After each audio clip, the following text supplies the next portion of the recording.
I'm going to be performing 4 different upper limb tension tests, the nerve slider portion of those. My patient is lying supine, and I am on her affected side. The reason that I would be doing this is that my patient is actually presenting neural symptoms that happen to be radiating down into her wrist and hand.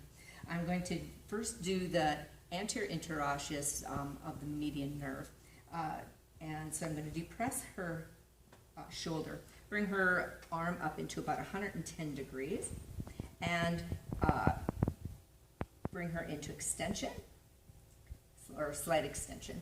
I'm going to bring her hand into, or her wrist into extension, her fingers into extension with slight radial deviation. I'm going to bring her arm. Are you experiencing symptoms? Just muscular. Muscular. I won't press so hard. And then extend her arm. And if she has radiating symptoms down the hand, that does show that she would have a positive test for the anterior interosseous nerve. The glossing portion is I would have my patient bring her head towards me as I extend her wrist, and then as I release, her hand would go away. So again, towards me, I would extend and then release as her hand goes away.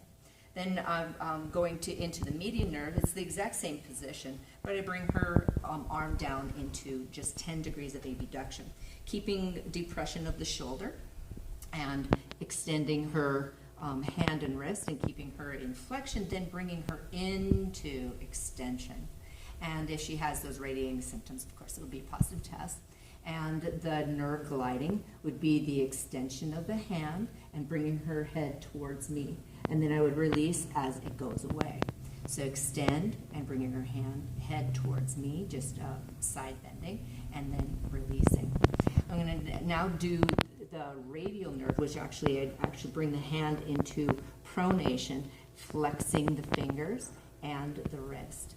And so as I extend her elbow, if she had radiating symptoms, that would be a positive test, and the nerve gliding would be the same thing. Instead of the wrist, though, I would extend at the elbow. So side bend towards me, now away. Towards me, and away. Then for the ulnar nerve, which actually you bring that abduct into about 55 degrees. Give me an okay sign, please. And then I would actually bring her into up towards her head and her eye. And so now bring your head away, and now bring your head towards me, towards her eye, and towards me. And those would be the nerve sliders.